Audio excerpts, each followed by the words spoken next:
Good afternoon, everybody, and welcome to another episode of Find Your Model Health, the official podcast of Shemaine's Model Health for those looking to optimize their long-term health and weight goals, and I suppose just learn how their body works overall.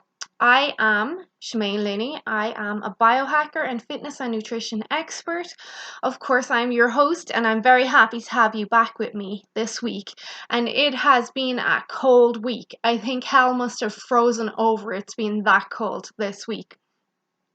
So this week's topic, we are looking at gallstones and the gallbladder. It's a topic that I know many of my clients will relate to and find it interesting. It has taken me a while to get to this topic as I have a list of stuff to do and I slowly get through it. I'm hopeful that it will also help many of you that aren't clients of mine and that will find the information in this podcast very helpful.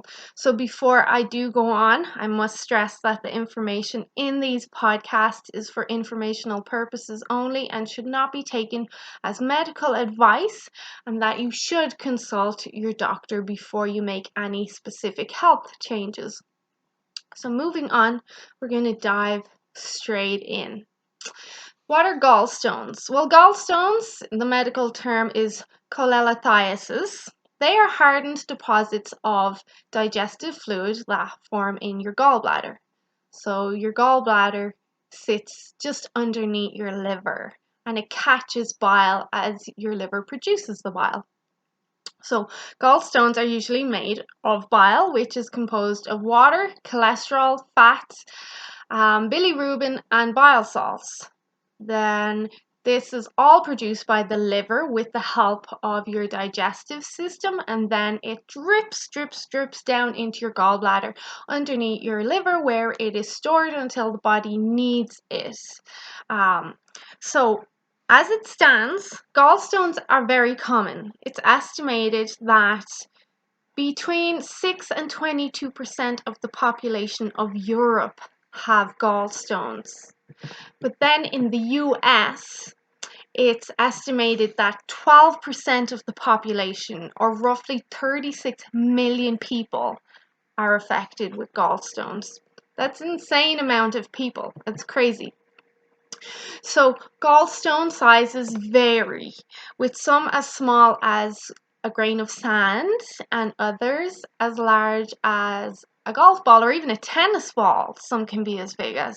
Oftentimes some people develop single gallstone, but most of the time people have multiple gallstones at the same time that may need to be removed. So there are different stages of gallstones or gallbladder disease.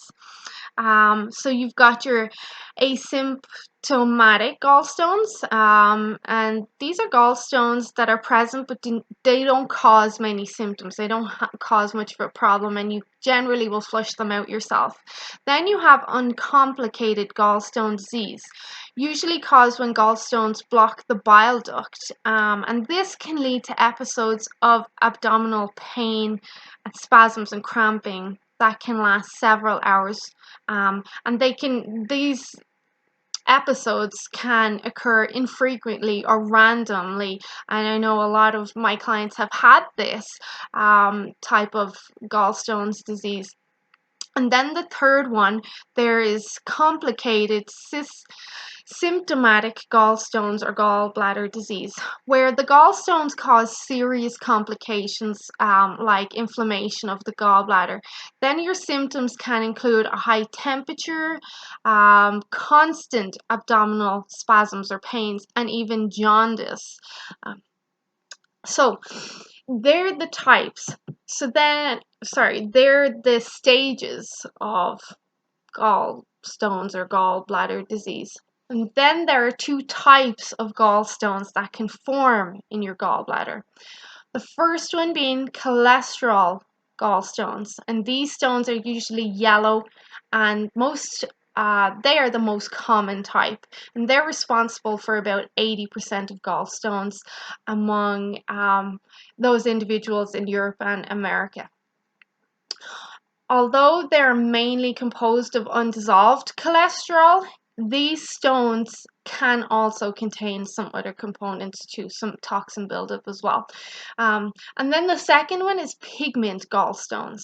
And these are dark brown or black stones, which often develop if you have too much bilirubin in your bile. However, pigment gallstones may also consist of phosphate, carbonates, and other anions. Pigment gallstones comprise only about 15% of the people that I mentioned above.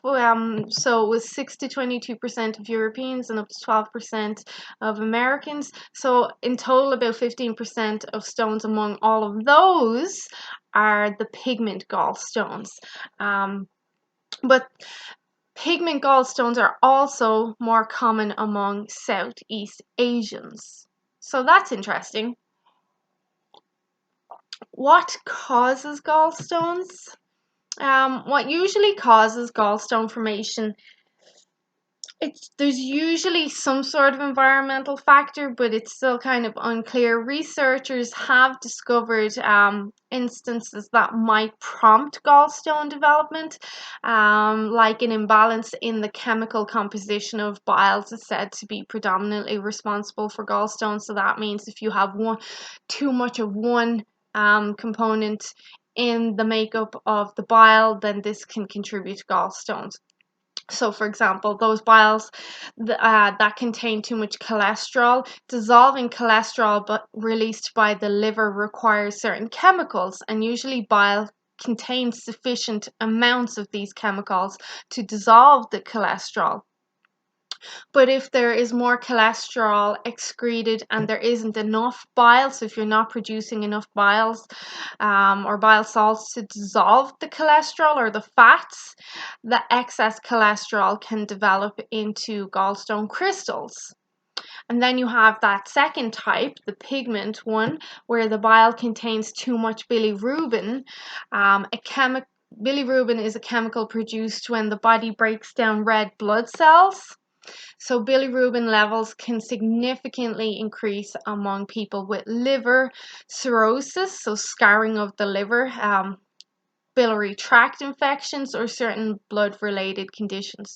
So gallstones here may eventually form if there's too much bilirubin in your system. Aside from these two bile-related causes, people whose gallbladders don't empty correctly, they may experience gallstones. This is because a failure of the gallbladder to empty completely or often enough can cause the bile to become very concentrated and lead to gallstone formation. So, how prevalent are gallstones? Well, they're pretty common. Out of all of my clients, I would say about 30% of my clients have had gallstone issues or have had their gallbladder removed. Women, older people, and overweight people are more prone to developing gallstones, and this could be back to that environmental factor. What are they eating? Is their body functioning properly? The highest rates of gallstones occur in the US, Chile, Sweden, Germany, and Australia. Again, well, in the US, it could be that environmental factor back to poor dietary habits. According to Ferry's clinical advisor, Journal 2017, 2 to 3% of the 36 million people in the US that are affected by gallstones, so about 500,000, 600,000 have surgeries on average each year to remove their gallbladder. So, this makes gallstones the most common gastrointestinal disorder that requires hospitalization. So it's kind of a bit crazy. It's getting a bit out of control. And a lot of the time, I mentioned above that women, older people, and obese people are at highest risk of getting gallstones. Also, pregnancy. pregnancy can have a high correlation to gallstones because during pregnancy the body increases its production of estrogen to support the growing baby, and increased estrogen levels prompt cholesterol levels in bile to increase, and this of course could lead to gallstone formation. So this then brings us back, if you've been listening to other podcasts where I've emphasized on the importance of addressing estrogen dominance and having good sex hormone levels, that if you have issues where you have estrogen dominance or excess estrogen, there could be a correlation with cholesterol levels, and then also a correlation with gallstone formation. So it's just something to bear in mind. If you follow me a lot, then you'll have heard me speak about estrogen and then the driving factors behind excess estrogen. So it's just another example of how the body is one system and everything ties in together. So then, some of the symptoms again of gallstones, most people feel the spasms or the pains. It can be very painful. They can struggle to catch their breath, and this can last for hours. And then, of course, they feel nauseated and fatigued after this. Then you'll also see gallbladder inflammation, bile duct blockage, pancreatic duct blockage. I hate to say it, but gallbladder cancer can be another side effect. Um, and of course, this is something that should be taken very seriously. So, the signs and the symptoms of gallstones that you don't want to kind of ignore or be blasé about. Remember that not all gallstones do show symptoms, but if one becomes lodged in a duct and causes blockage, you may see some of these symptoms. So again, abrupt spasms, pain that intensifies, especially in the upper right part of your abdomen or in the center of your abdomen. Back pain between your shoulder blades can be a sign. Pain in and under the right shoulder is usually a sign that there is a gallbladder issue. And then, of course, that nausea, vomiting, and fatigue as well. Lack of appetite because you're in so much pain. Those pains can last several hours, and for some people, they might be several minutes. You should, of course, consult your doctor if you're starting to see stuff like this. But if you're especially seeing extra symptoms like a high fever with chills, or your skin turning yellow, or the whites of your eyes turning yellow, if you're even having especially trouble sitting down along with the abdominal pain, that's when you definitely want to contact your GP or your doctor. And they will then diagnose your gallstones with like an ultrasound or a CT scan. They might do an MRI. Or some sort of endoscopic retrograde exam. Once you have that specific diagnosis, then they will either advise of a more conventional medical intervention to get rid of the gallstones. But if you were looking at trying to get rid of gallstones naturally, you wanted to try something natural before considering those conventional treatment options, there's a few things that can help. And if you're not a part of my biohacking group on Facebook, it's Shemaine's Model Health, Biohacking, Long-Term Health and Weight Loss, please do join. It's not a sales group. There's loads of content.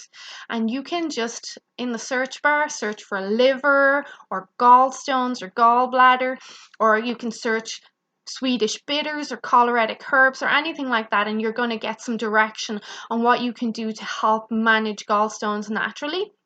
But some of the more inexpensive, kind of safe and potentially effective things you can do, you can start integrating apple cider vinegar into your diet, because the vinegar's acidic nature, so its modbiotic properties, can support the liver to produce bile more effectively, but also break down cholesterol more effectively as well. So you're supporting your digestive enzymes, your stomach acid, and those modbiotic components, and you're supporting the liver. So apple cider vinegar really is awesome.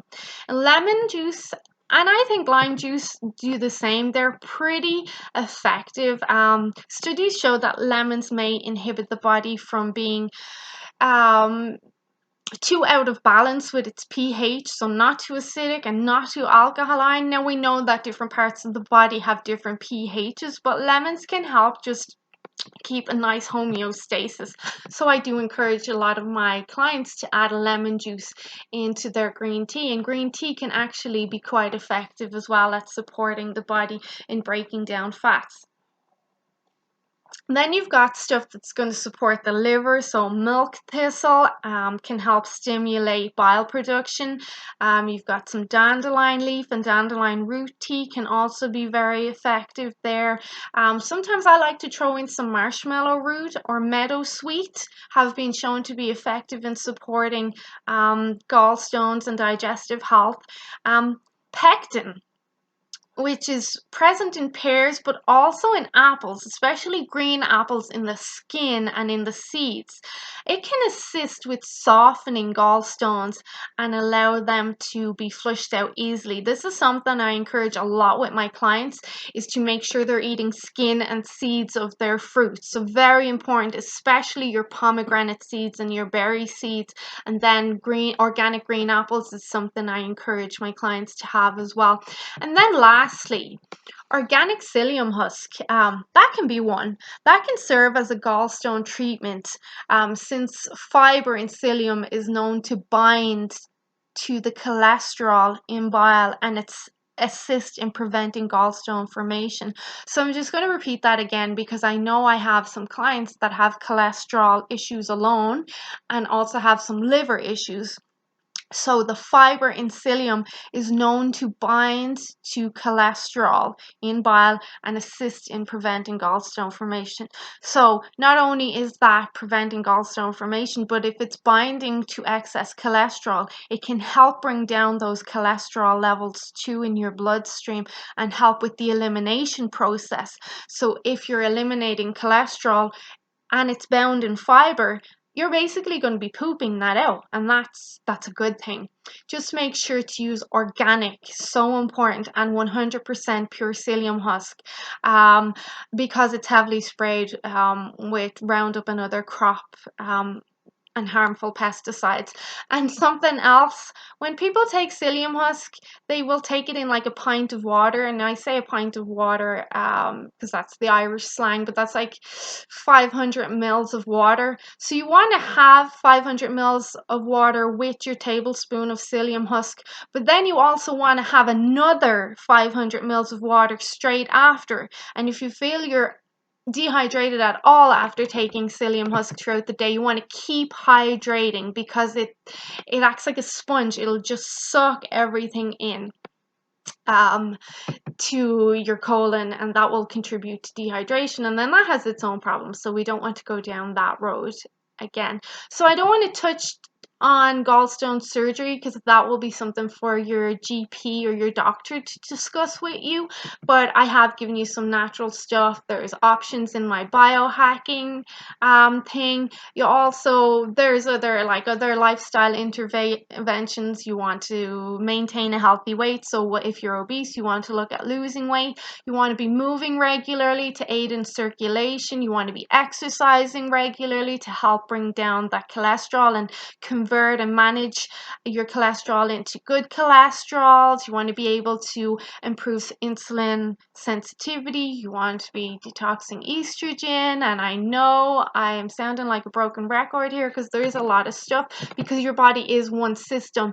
But in general, I hope you have gotten a good idea of what gallstones are in this podcast, and it gives you some direction. Do go into the biohacking group and look for use keywords in the search bar. Next week, we're going to look a little bit more at the liver and bile production.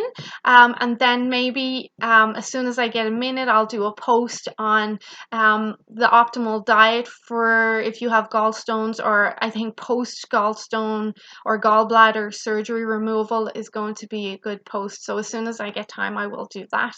So I hope you found this podcast helpful. Please give me any feedback. If I missed something or you wanted me to cover something, you can email me.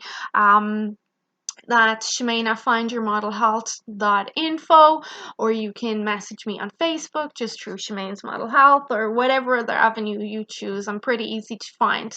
So stay warm, everybody. Enjoy the rest of the week, and we will chat later. Bye bye.